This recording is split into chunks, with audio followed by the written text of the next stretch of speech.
sholat, maka kita alangkah baiknya kita mulai dari definisi sholat terlebih dahulu. Apa itu sholat?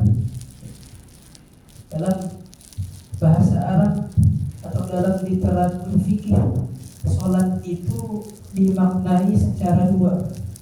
Yang pertama adalah secara lugah. Secara lugah itu artinya secara bahasa. Dan yang kedua ialah secara istilah. Yang pertama adalah secara lugah, secara bahasa. Yang kedua ialah secara istilah. Maksud dari secara istilah ialah pengertian sholat secara syariat Islam. Nah, itu beda. Dalam Al-Quran, ketika ada kata-kata sholat, tidak semuanya bermakna secara istilah. Bisa dimaknai juga sholat sebagai ad-du'a. Ad-du'a artinya adalah doa. Jadi sholat secara bahasa artinya adalah doa. Maka ketika kita jumpai misalkan di dalam Al-Quran, seperti misalkan ayat innallaha wa malaikatahu yusholluna 'alan nabi. Sesungguhnya Allah dan para malaikat bersolawat. Allah dan para malaikat sholat kepada baginda Nabi. Nah, maka kata-kata sholat di situ adalah artinya doa. Allah mendoakan, mencurahkan rahmat dan maghfirahnya kepada baginda Nabi. Begitupun para malaikat. Para malaikat mendoakan kepada baginda Nabi. Atau misalkan di ayat lain, di surat An-Nisa, khudh min amwalihim shadaqatan tutahhiruhum wa tuzakkihim biha wa sholli 'alaihim inna sholataka sakanun lahum. Inna sholataka sakanun lahum. Jadi ayat itu tentang perintah Allah kepada baginda Nabi untuk memerintahkan kepada orang-orang muslim untuk membayar zakat. Khudh min amwalihim shadaqah. Ambillah dari harta-harta mereka, harta-harta orang-orang muslim, wahai Muhammad, shadaqatan. Shadaqah di sini adalah zakat. Jadi shadaqah itu dalam Al-Quran bisa dimaknai zakat. Ada shadaqah sunnah atau tatawwu, ada juga shadaqah wajib. Shadaqah wajib itu adalah zakat. Untuk apa disuruh ngambil zakat? Tutahhiruhum, untuk membersihkan hati mereka. Wa tuzakkihim, untuk mentazkiyah, untuk mensucikan hati orang-orang muslim. Wa sholli 'alaihim, wa sholli 'alaihim, dan salatkanlah engkau Muhammad kepada mereka. Maka salatkanlah di sini bukan berarti Nabi disuruh nyolatin orang-orang muslim, disolatin meninggal, bukan. Tapi maksudnya dan salatkanlah mereka adalah doakanlah mereka. Nah, kalau bapak lihat di terjemahan Al-Quran pasti artinya dan doakanlah mereka. Inna sholataka sakanun lahum. Sungguhnya sholatmu wahai Muhammad, atau doamu wahai Muhammad, sakanun lahum, ya, sebagai sakinah, sebagai ketentraman, kenyamanan, kedamaian bagi mereka, bagi orang-orang muslim. Karena ya dahulu ketika di awal-awal turun ayat ini, kaum muslimin agak susah, agak gak mau untuk ngeluarin zakat, gak mau untuk ngeluarin zakat. Gitu. Ya sama kayak kita suruh bayar pajak nih, Pak. Bayar pajak. Nah, sekarang ada fatwa MUI yang lagi rame, Pak, tentang pajak PBB. Jadi nggak boleh pajak berulang. Lagi rame juga tuh sekarang fatwa MUI. Nah, adapun lihat seperti itu. Nah, adapun sholat secara syariat, biasanya dalam Al-Quran diiringi kata-kata aqimus sholat. Kalau diawali dengan kata-kata aqimu, nah maka sholat di situ ialah sholat secara istilah. Apa sholat secara istilah? Ya, yang kita lakuin tiap hari 5 kali. Aqwalun wa af'alun muftatahatun bitakbiri wa muhtatamatun bitaslim. Perkataan dan perbuatan yang diawali dengan takbir, takbiratul ihram, wa muhtatamatun bitaslim, dan diakhiri dengan salam. Itu yang kita lakuin 5 kali sehari, 17 rakaat. Nah, maka ketika sholat dipahami di dalam syariat, maka dipahami harus secara istilah. Ya bisa sholat dipahami secara lughah, secara bahasa. Maka kalau ada yang mengatakan sholat mah yang penting apa? Yang penting doa. Sholat mah yang penting dalam hati. Sholat yang bukan gerakan tapi hatinya yang sholat. Yang penting udah berdoa. Salah kan? Pemahaman seperti itu.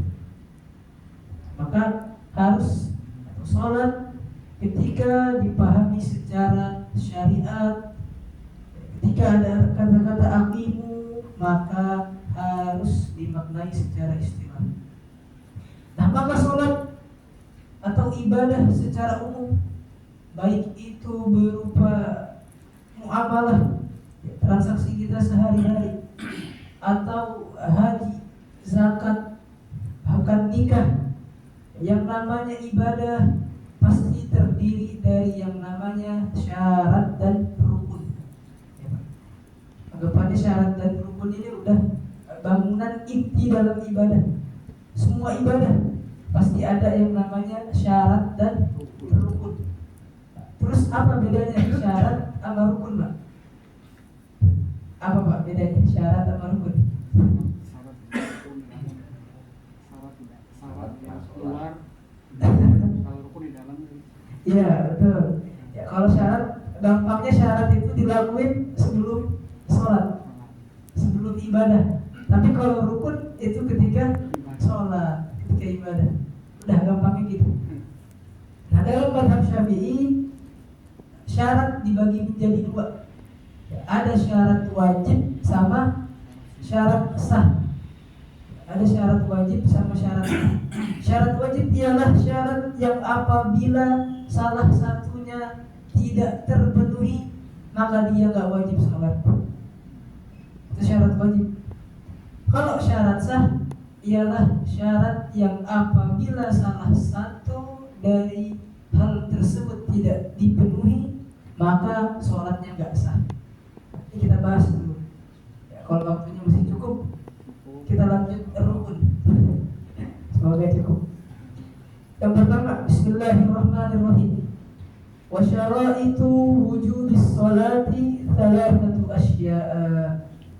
Dan syarat wajib sholat itu ada 3 perkara. Apa yang pertama? Al-Islam, Islam. Yang pertama Islam. Fala tajibus sholatu 'alal kafiril asli, maka sholat tidak wajib bagi orang kafir asli. Orang kafir yang dari lahir, maka dia enggak wajib sholat. Wala yajibu 'alaihi qada'uha idza aslama, dan ia tidak wajib mengqada ketika masuk Islam. Wa ammal murtaddu fatajibu 'alaihi sholatu wa qada'uha in 'ada ila Islam. Adapun orang murtad, maka dia wajib mengqada sholatnya apabila masuk Islam. Orang murtad selama 10 tahun, ya udah, ketika dia masuk Islam lagi qada selama 10 tahun, qada sholatnya dihitung selama 10 tahun. Atau kata para ulama, kalau susah perbanyak sholat sunnah, perbanyak sholat sunnah. Asali yang kedua, al-bulughu, balik. Balik itu tandanya ada 3, Bang. Yang pertama ialah ihtilam itu mimpi basah. Yang kedua haid. Yang kedua haid, yang ketiga berumur 15 tahun. Nah, maka anak-anaknya nih Pak yang udah berumur 15 tahun tapi belum haid, belum mimpi basah, maka sudah dianggap balik. Dan dianggap balik walaupun belum haid, walaupun belum mimpi basah, tetap dianggap balik. Maka fala tajibu ala sabiyyin wa sabiyyah lakin yu'marani biha ba'da kamali 7 sinin hasalat tamyizu biha. Maka enggak wajib sholat bagi anak kecil, tetapi diperintahkan setelah berumur 7 tahun. Wa yudrabani ala tarkiha ba'da kamali 10 sinin, dan dipukul. Dipukul maksudnya ya dipukul dengan tujuan mendidik, ta'dib, ketika sudah berumur 10 tahun. Sebagaimana dalam hadis Nabi, muru auladakum wa hum abna'u sab'ah. Perintahkanlah anak kalian untuk sholat ketika berumur 7 tahun. Wadribuhum fawqa 10 sinin, dan pukul mereka. Pukul dengan tujuan ta'dib, dengan tujuan untuk mendidik, bukan dengan emosi ya Pak. Ya, lagi banyak pikirin kerjaan, pulang ke rumah anak belum sholat, pukul pakai sapu. Bukan pakai sapu, tak boleh. Jangan karena emosi. Kalau karena emosi maka dosa di situ. Tapi tujuannya untuk mendidik. Wa farriqu madaji'ahum, dan pisahkanlah ranjang mereka. Dan pisahkanlah ranjang mereka. Kalau udah berumur 10 tahun, usahain ya anak perempuan dan anak cowoknya dipisahin ranjang, dipisahin kasurnya. Kata Nabi. Terus yang ketiga, al-aqlu, ya, berakal. Fala tajibu ala majnunin, maka sholat gak wajib bagi majnun, bagi orang gila. Gila beneran Pak, bukan gila-gilaan. Gila yang dibuat-buat itu juga, itu enggak kalau gitu. Tapi gila beneran, maka dia tidak terkena taklif, dia tidak terbebani oleh syariat, karena dia nggak bisa mikir. Dia nggak bisa mikir, dia nggak tahu kapan waktu sholat, maka dia tidak terkena taklif. Terus urusan yang baik. Yang keempat, ada yang keempat, ialah an-naqa'u 'anil haidi wal nifas, ya, suci dari haid dan nifas. Ini yang keempat. Maka 4 hal ini, pertama adalah Islam, yang kedua balik, ketiga berakal, yang keempat suci dari haid dan nifas, ialah syarat wajib sholat. Kalau salah satu dari 4 hal ini gugur, maka dia gak wajib sholat. Dia Islam, dia berakal, terus suci dari haid dan nifas, tapi dia belum balik, enggak wajib sholat. Dia Islam, dia balik, suci dari haid dan nifas, gila, ya udah enggak wajib sholat. Terus kalau ini, kalau kelainan jiwa ya Pak, apa tuh istilahnya? ODGJ atau autis, itu wajib sholat nggak tuh kalau orang autis?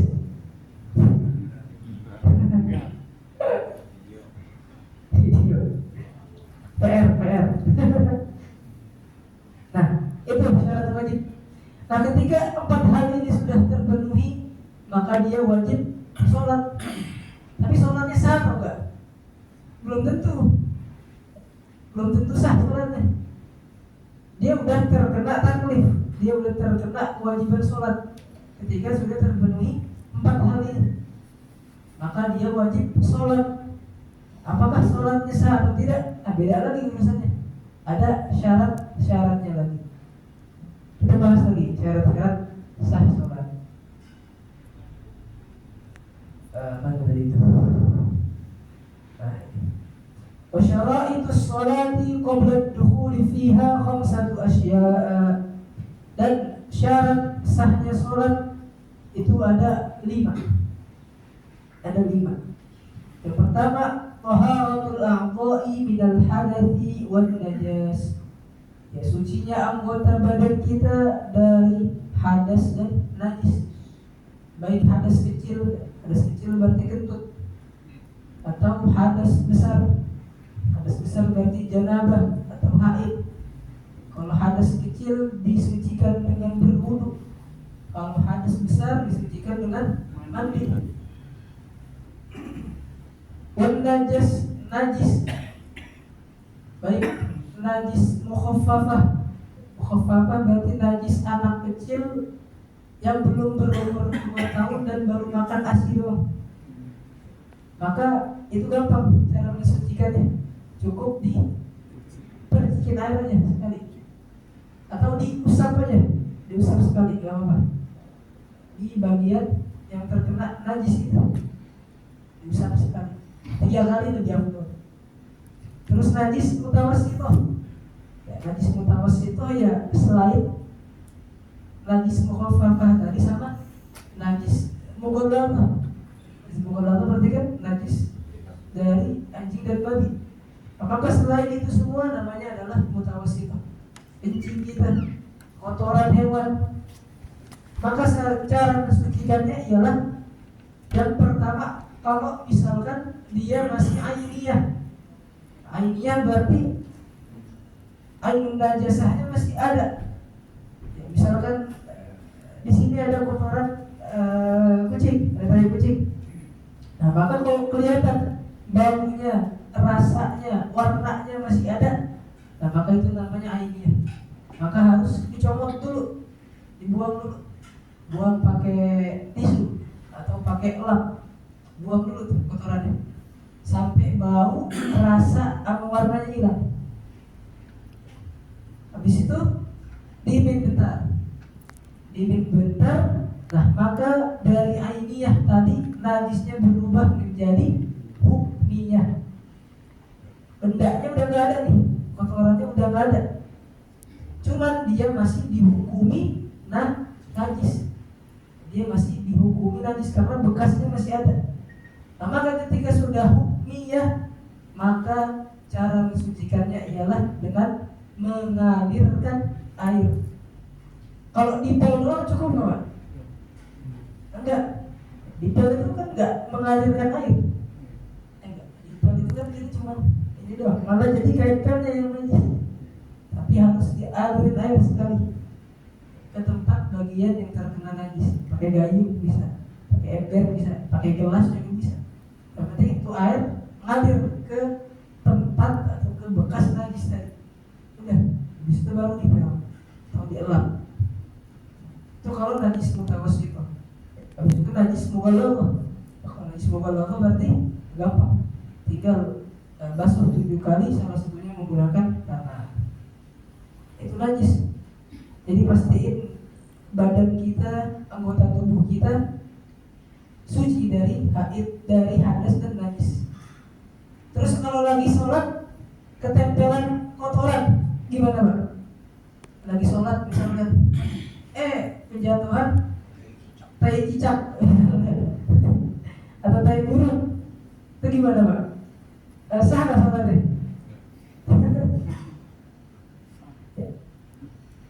Karena para ulama sholatnya tetap sah, tetap dilanjutin. Kalau bisa dikibas dulu kotorannya yang sekiranya tidak mengganggu dia. Dia tahu posisi najis kotoran tai tersebut, langsung dikibas. Ketika dia tahu posisinya, kibas sekali, udah lanjutin sholatnya. Cuma kalau sekiranya susah dan malah mengganggu atau melebar tempat yang lain, udah diemin aja nggak apa-apa. Cuman kalau bisa tadi dikibas, atau mengganggu makmum sebelahnya kita ke orang lain, itu juga jangan, udah diemin aja, sholatnya tetap sah. Dan juga ada najis-najis yang dima'fu, seperti ya tadi misalkan nyamuk atau larut, hewan-hewan yang darahnya tidak mengalir, itu juga termasuk najis yang dima'fu. Atau darah yang sedikit, misalkan lagi sholat keluar darah, keluar nanah atau jerawat atau kotoran hewan, kita ketepok nyamuk atau ketepok larang, itu nggak apa-apa, nggak batal sholatnya, nggak apa-apa, lanjutin aja. Mimisan. Kalau mimisan dilihat dulu, kalau mimisannya darahnya terus mengalir banyak, nah itu bisa membatalkan sholat. Tapi kalau mimisannya cuma sedikit, ya itu nggak apa-apa, karena darahnya sedikit masih dimaafkan. Begitu juga belok Pak, belok. Biasanya kan enggak belok. Kalau misalkan hujan tuh kan kalian belok ke jalan. Kotoran. Iya, Blok. Juga karena itu termasuk yang maya umur baru, susah dihindari. Pertama kan yang pakai motor nih, kadang kan Cepat. jalan lempeng. Iya. Lempeng itu juga nggak apa-apa. Belok. Kadang kan belok itu kan dicampur sama selokan. Ya kan, genangan air, kadang najis, itu juga nggak apa-apa. Hal-hal yang seperti itu hal-hal yang dimakfu dalam Islam. Terus wasatrul aurati bilibasin tahirin, dan menutup aurat dengan pakaian yang suci. Menutup aurat dengan pakaian yang suci. Aurat laki-laki dari mana Pak? Dari pusar sampai lutut. Pusarnya termasuk aurat atau enggak? Pusarnya. Aurat. Pusarnya sampai lututnya. Termasuk. Iya. Iya, termasuk. Jadi pusarnya masih lutut. Nah, makanya diperhatiin nih Pak ketika sholat, terutama yang pakaiannya ngepres. Pakaian ngepres. Nggak pakai kos. Biasanya ketika sujud, nah Iya. itu kebuka tuh bagian belakangnya. Cewek. Kalau sholat jangan pakai pakaian yang ngepres, tentang badannya bagus ya. Atlet pakai pakaian yang ketat. Kalau sholat jangan, kecuali ya dipastiin dulu. Nah, karena kalau gitu bisa batal sholat. Kalau aurat perempuan, seluruh anggota, seluruh badan, seluruh tubuh kecuali telapak tangan berarti sampai sini nih Pak. Telapak tangan dan muka, bagian wajah, sini, bagian wajah. Maka itu aurat perempuan, baik dalam sholat maupun di luar sholat. Bahkan beberapa ulama lebih ketat lagi.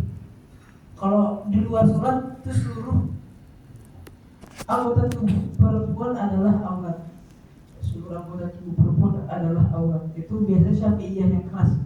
Nah, maka di Yaman misalkan di Hadramaut itu pasti seluruh perempuan ketika bukan di depan mahramnya tertutup semuanya.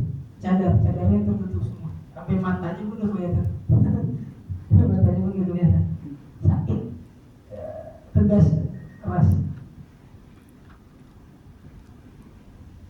Terus wal wuqufu ala makanin tahirin, wal wuqufu, dan berdiam, ya, melaksanakan sholat di tempat yang suci.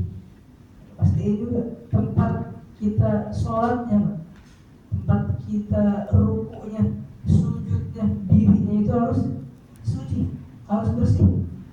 Adapun sampingnya misalkan najis, ya nggak apa-apa. Sampingnya najis, gak apa-apa. Tapi yang penting tempat kita diri, tempat kita melaksanakan sholat itu benar-benar dalam keadaan suci. Wal ilmu bidukhulil waqti, dan mengetahui maksudnya waktu sholat harus dengan ilm. Kalau di sini bukan dengan zon. Kalau zon itu masih kira-kira, masih ngira-ngira. Cuman kan kalau sekarang kita enak, tinggal lihat pasti aja, atau tinggal browsing, itu udah pasti benar, insyaallah. Kalau itu kan susah. Maka itu harus dipastikan apakah sudah benar-benar masuk waktu sholat atau belum. Istiqbalul qiblah, dan menghadap kiblat, menghadap arah kiblat. Kita tinggal di Indonesia, menghadap kiblatnya ke barat. Kalau saya dulu di Maroko, menghadap kiblatnya ke timur, balikannya. Dan karena kita berada di wilayah timur, kita menghadap ke barat. Kalau negara-negara yang berada di wilayah barat nggak ada begitu. Yang penting ke arah kiblat, ke arah Ka'bah. Terus yang terakhir, tambahan lagi satu yang keenam ialah wal ilmu bi kaifiyatis shalah, dan mengetahui tata cara sholat. Tata cara sholat kita peradai, kita bisa membedakan mana yang syarat, mana yang rukun. Itu penting. Mana yang syarat, mana yang rukun, mana yang sunnah, mana yang sunnah hayat, mana yang sunnah ab'ad. Minimal kita seumur-umur bisa bedain itu deh. Karena sholat itu kan interaksi kita sehari-hari. Sholat adalah interaksi kita sehari-hari. Ibadah yang paling sering kita lakuin setelah zikir ya sholat. Maka paling tidak kita tahu, oh ini syarat sholat, ini rukun sholat. Itu. Nah maka sekarang kita bahas rukunnya sedikit. Semoga keburu. Rukun sholat itu ada 18. Paling enggak saya bahas sampai yang Al-Fatihah. Adapun yang seterusnya itu insyaallah gampang dipahami. Yang pertama adalah niat. Niat adalah qasdu syai'i muqtarinan bi fi'lih.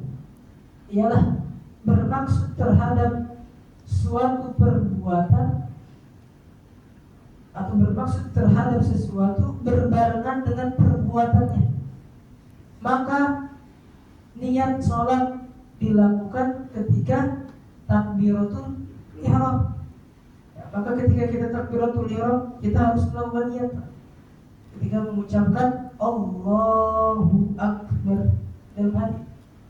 dalam hati istighfarkan niat, hadirkan niat. Minimal dari A-nya lafaz Allah sampai akbarnya Ra itu kita menghadirkan niat itu. Dalam mazhab Syafi'i, yang penting dalam menghadirkan niat ialah yang pertama adalah lafaz fardunya. Dalam hati niatin usolli fardo, dan kata-kata fardonya sama jenis sholatnya. Dah dua itu doang. Pertama adalah fardunya sama jenis sholatnya. Sholli fardhu dhuhri, sholli fardhu isya'i. Kalau pakai bahasa Indonesia, saya niat fardu zuhur, saya niat fardu isya. Udah cukup. Dalam hati aja.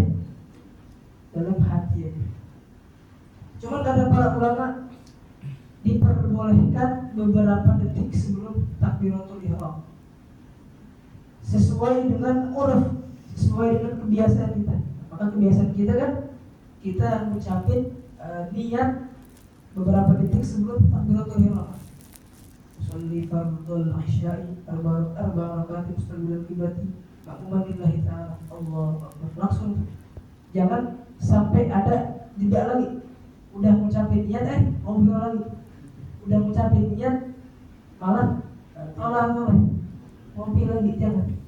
Tapi langsung, kalau kata para ulama, kalau mau dianggap sah niatnya karena susah tadi ketika takbiratul ihram, apa beberapa detik sebelum takbiratul ihram, yang sekiranya uruf, kebiasaan adat masing-masing suatu tempat.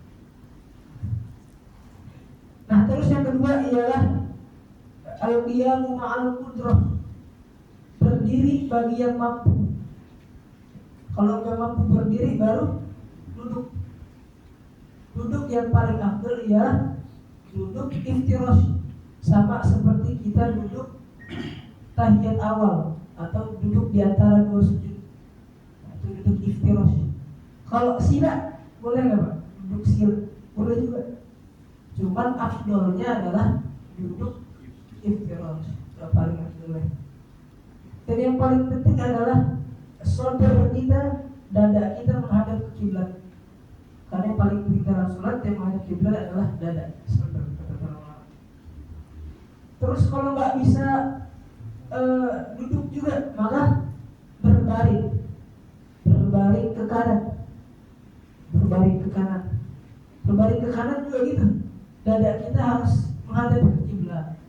Maka ya posisi kita begini. Ya ke kanan berbalik. Kalau misalkan nggak bisa berbalik, maka apa? Terletak juga gitu.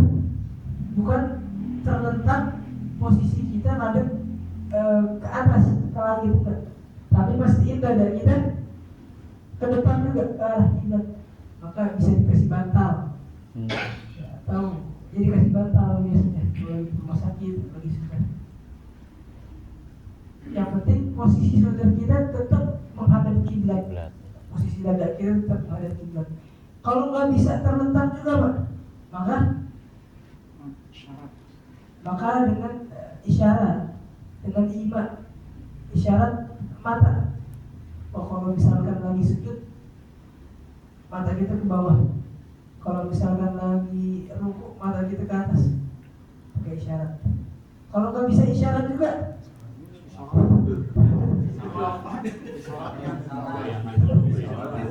kalau nggak bisa isyarat juga, takhayul, ngebayangin dalam hati.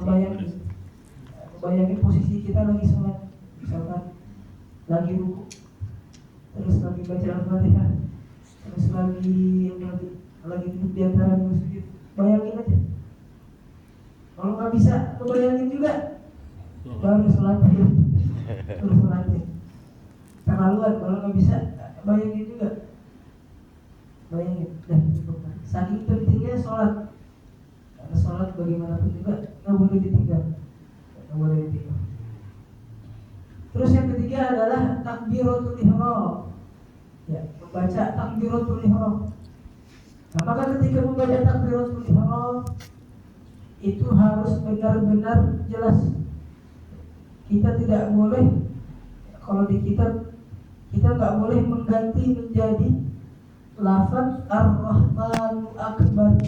Namun kita ganti pakai Asmaul Husna yang lain. Maliki Akbar, Ar-Rahimu Akbar, itu nggak boleh. Atau misalkan dibalik, Akbaru Allah, itu juga nggak boleh. Atau misalkan ditambahin lafaznya, tambahin waw misalkan, Allahu Akbar, Allahu Akbar, itu juga nggak boleh. Atau misalkan ditambahin matnya, Allahu Akbar, misalkan Allahu Akbar, itu juga nggak boleh. Tapi biasanya ulama membolehkan di lafaz atau di lamul jalalahnya, di lafaz Allahnya, terutama bagi imam, karena tujuannya ialah untuk atau agar makmumnya, terutama yang di belakang itu terdengar, dibuat imam. Cuman kalau buat makmum tetap nggak boleh, harus sesuai dengan tajwidnya, harus 2 harokat istilahnya. Allahu Akbar, Allahu Akbar. Maka diperhatiin ketika takbiratul ihram tadi, jangan sampai ada penambahan huruf atau pengurangan huruf, karena ketat di situ ada para ulama. Terus ialah membaca Al-Fatihah dan Bismillahirrahmanirrahim termasuk ayat dari Al-Fatihah. Ya, ulama Syafi'iyah itu sepakat Bismillah termasuk Al-Fatihah. Tapi nanti ada khilaf apakah Bismillahnya dibaca jahar apa sir. Maka beberapa teman kita biasanya mensirkan Bismillah, cuma tetap baca. Cuma kadang orang takutnya kalau ngikut-ngikut doang, ngiranya dia nggak baca Bismillah, padahal itu baca. Harusnya kalau misalkan dia nggak baca, batal sunatnya. Tetap harus baca walaupun disirkan. Begitu juga di dalam Al-Fatihah, maka tidak boleh sampai ada pergantian atau pengurangan huruf atau penambahan tasydid. Misalkan pada lafaz biasanya paling sering adalah Alhamdulillahi Rabbil Ngalamin. Ngalamin. Biasanya salah gitu. Alhamdulillahi Rabbil Alamin. Bukan A. Dari hamzah harusnya ain jadi A. Alhamdulillahi Rabbil Alamin. Bukan A. Bukan diperhatiin. Ya semampunya, Allah juga maha melihat semampunya. Atau lebih parah lagi, sampai harokatnya yang diganti. Harusnya iyyaka na'budu, dia ganti iyyaka a'budu. Itu juga fatal itu. Dalam bahasa Arab mengubah makna begitu. Harusnya iyyaka na'budu, dia baca iyyaka a'budu atau iyyaka ta'budu. Coba itu bahaya itu kalau salah di situ. Maka diperhatiin juga. Terus ketika baca Al-Fatihah juga itu tidak boleh ada terputus, ya, terputus bahkan dengan zikir. Nah, maka ketika kita membaca Al-Fatihah, ya misalkan lagi baca sendiri, Bismillahirrahmanirrahim, Alhamdulillahirabbil alamin, kita malah zikir, malah baca Subhanallah, atau keinget sesuatu lupa, malah mengucapin Astagfirullah. Bismillahirrahmanirrahim, Alhamdulillahirabbil alamin, Astagfirullah, Ar-Rahmanirrahim. Nah, maka ketika itu Al-Fatihahnya rusak, maka dia harus mulai dari bismillah lagi, dari awal lagi, karena bacaan zikir itu memutus Al-Fatihah tadi. Itu kata para ulama gitu. Beda kecuali zikirnya adalah bacaan amin. Bacaan amin untuk menjawab aminnya imam atau menjawab Al-Fatihahnya imam. Nah, maka itu tidak apa-apa. Misalkan kita baca Al-Fatihah baru sampai Ar-Rahmanirrahim, Maliki Yaumiddin, imam udah waladdallin, maka kita jawab apa? Amin. Lanjut lagi. Nah, itu gak apa-apa. Atau misalkan ada orang bersin, ini ulama khilaf sebenarnya di sini di bacaan atau menjawab bersinnya orang bersin itu. Ada orang bersin, dijawab yarhamukallah, dijawab yarhamukallah dalam hati lagi baca Al-Fatihah. Nah, maka itu juga bisa memutus Al-Fatihahnya. Nah, kalau ada orang bersin, gak usah dijawab lagi sholat. Kalau ada orang bersin, gak usah dijawab, sebagai bentuk warok, sebagai bentuk kehati-hatian. Kecuali tadi itu aminnya imam membaca amin, maka tidak apa-apa. Itu juga penting. Nah, lalu juga kalau misalkan orang tersebut tidak mampu untuk membaca Al-Fatihah, misalkan mu'alaf atau udah bertahun-tahun Islam tapi gak pernah sholat, alhamdulillah ya Pak. Habis itu dia mau sholat cuman lupa bacaan Al-Fatihahnya, dia cuman hafal ulu doang misalnya, cuman hafal surat Al-Ikhlas doang, maka dia harus mengganti bacaan Al-Fatihahnya dengan surat Al-Ikhlas tadi. Surat Al-Ikhlas ada berapa ayat? Ada 4 ayat. Nah, maka dia harus mengulang Al-Ikhlasnya sebanyak 7 ayat. Maka harus digantikan sebanyak 7 ayat itu juga. Kalau dia misalkan cuman hafal zikir doang, cuman hafal zikir subhanallah, maka harus baca subhanallahnya 7 kali. Atau dia cuman hafal 7 ayat surat Al-Baqarah tadi. Pokoknya intinya adalah dia harus membaca 7 ayat sebagai pengganti Al-Fatihah. Karena Al-Fatihah ada 7 ayat. Atau kalau misalkan nggak hafal apapun itu, dia nggak hafal 1 ayat pun, dia nggak hafal zikir, maka dia diam sekiranya orang membaca Al-Fatihah. Kita biasa baca Al-Fatihah berapa detik? 30 detik lah ya, cukup 30 detik. Ya udah, dia diam sekitar 30 detik ya, atau 1 menit. Dia nggak usah ngapa-ngapain, diam aja. Misalkan dia nggak tidur, nggak noleh, tetap khusyuk, maka sholatnya tetap sah. Sholatnya tetap sah. Nah, itu beberapa rukun sholat. Dan seterusnya ya ruku abis itu tumakninah. Yang penting adalah tumakninah tadi. Dalam sholat tumakninah adalah rukun.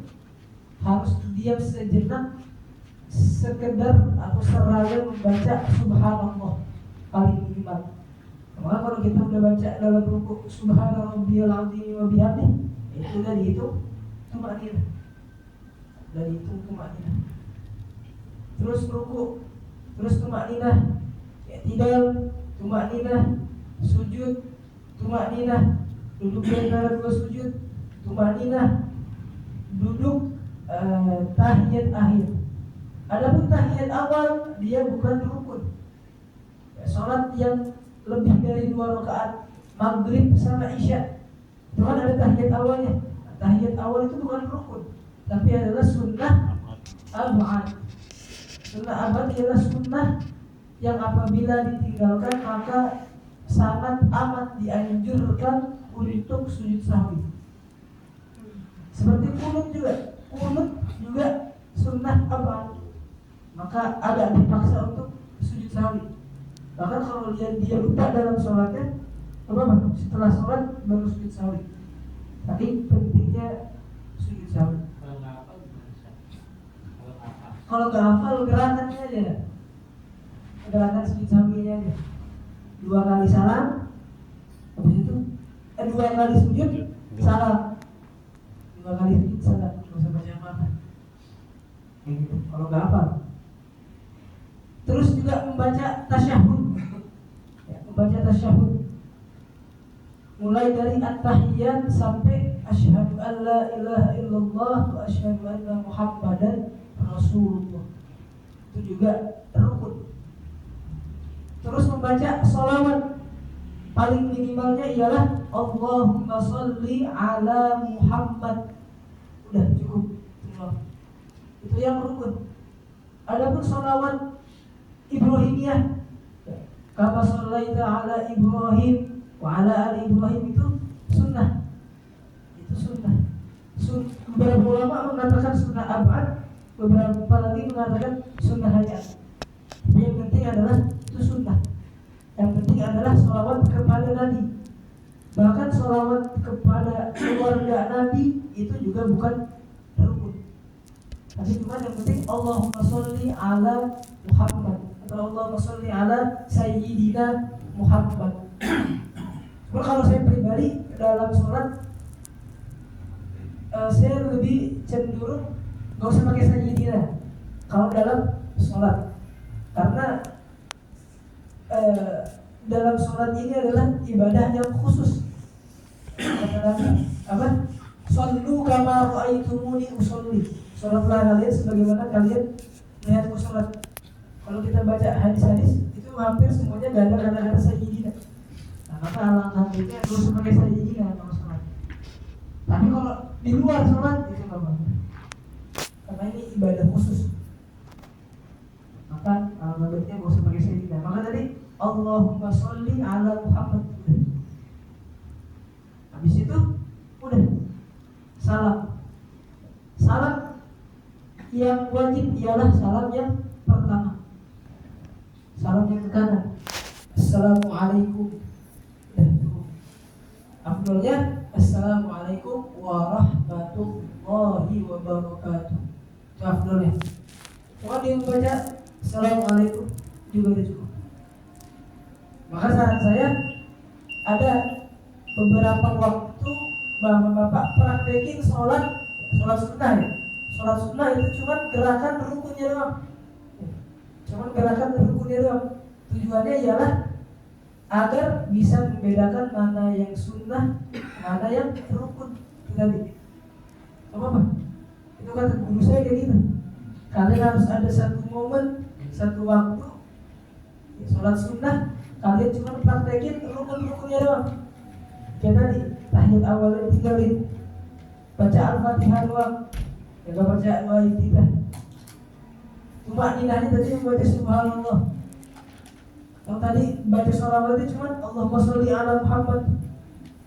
Itu dipraktekin sehingga kita bisa membedakan mana yang sunnah, mana yang rukun.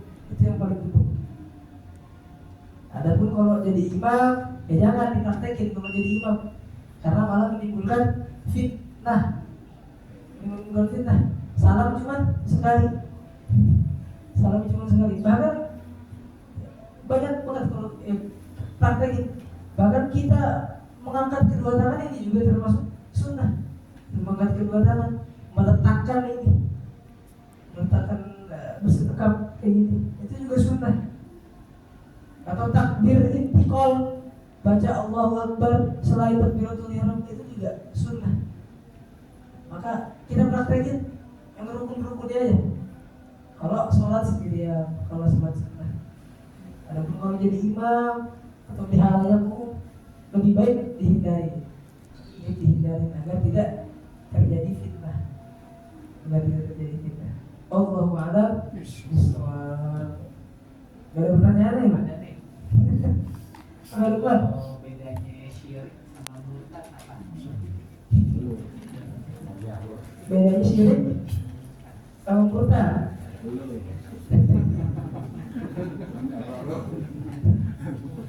Kalau syirik itu lebih umum. Syirik itu lebih umum. Bahkan beberapa ulama, ya, terutama ulama-ulama tasawuf, ahli hikmah, ya, mereka mengkategorikan syirik itu ada dua. Ada syirik besar sama syirik kecil. Ya kalau syirik kecil itu ya riya. Riya, dia melakukan suatu amalan ibadah bukan karena Allah. Nah itu letak syiriknya tadi, bukan karena Allah, maka dianggap syirik kecil. Adapun syirik besar, nah maka itulah yang dianggap menyekutukan Allah. Banyak bentuknya syirik. Salah satunya adalah murtad. Ya, salah satunya murtad. Murtad ya termasuk syirik. Dia keluar dari agama Islam ya, secara terang-terangan, maka dia dikategorikan sebagai syirik. Terkadang syirik itu bentuknya bukan hanya perbuatan doang. Terkadang dari perkataan juga bisa, kita nggak sadar. Misalkan mohon maaf, ya terutama anak-anak sih biasanya ya. Anak-anak biasanya bersumpah, ya, bersumpah atas nama selain Allah, demi bintang, misalkan demi bintang, demi bulan, atau bahkan nauzubillah dia pakai agama lain, demi Tuhan ini, demi Zeus misalkan, kadang-kadang gitu, atau demi dewa ini. Itu juga bisa syirik, jatuhnya syirik. Atau misalkan percaya kepada zodiak, kalau nggak tahu zodiak, dia percaya kalau dia lahir bulan ini, dia Sagittarius, kalau Sagittarius cocoknya begini. Itu juga bisa syirik. Itu juga termasuk syirik. Nah, maka banyaklah hal-hal yang terkadang kita nggak sadari itu mengandung syirik. Itu mengandung syirik. Murtad termasuk syirik. Syirik lebih luas dari murtad. Maka orang yang murtad tadi, dia wajib qada sholatnya kalau dia masuk Islam lagi. Oh ya.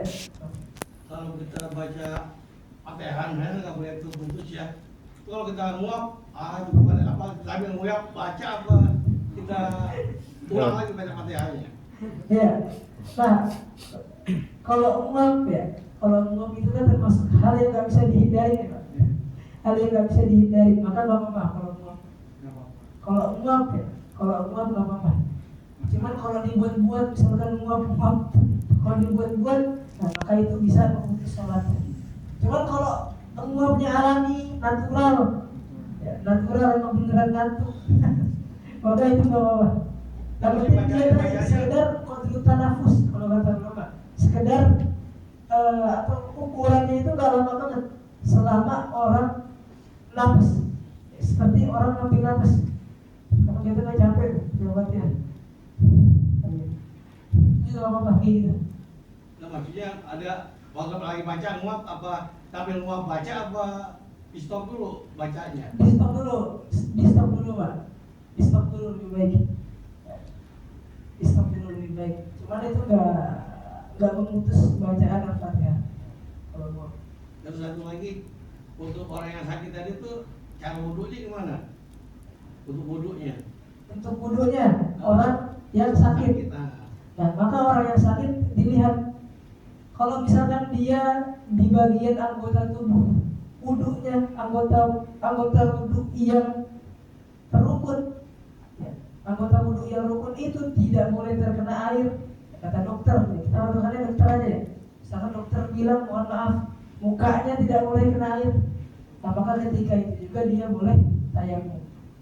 Cuman kalau kata dokter dia sakit tapi dia tetap boleh kena air, maka dia tetap harus wudhu.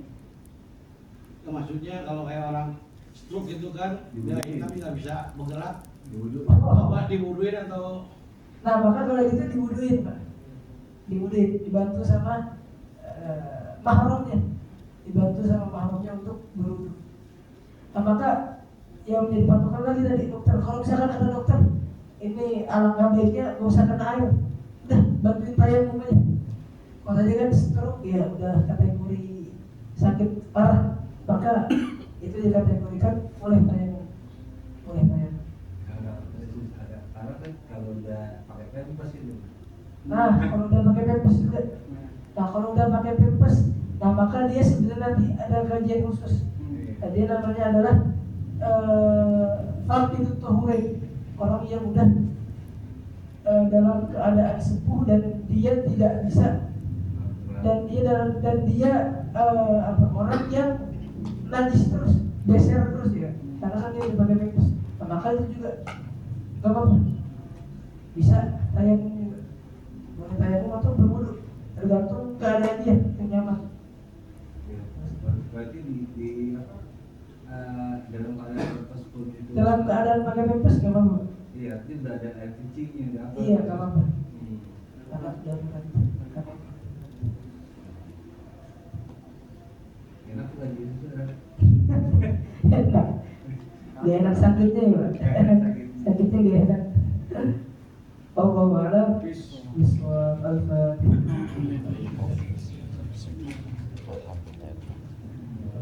Iya, paham.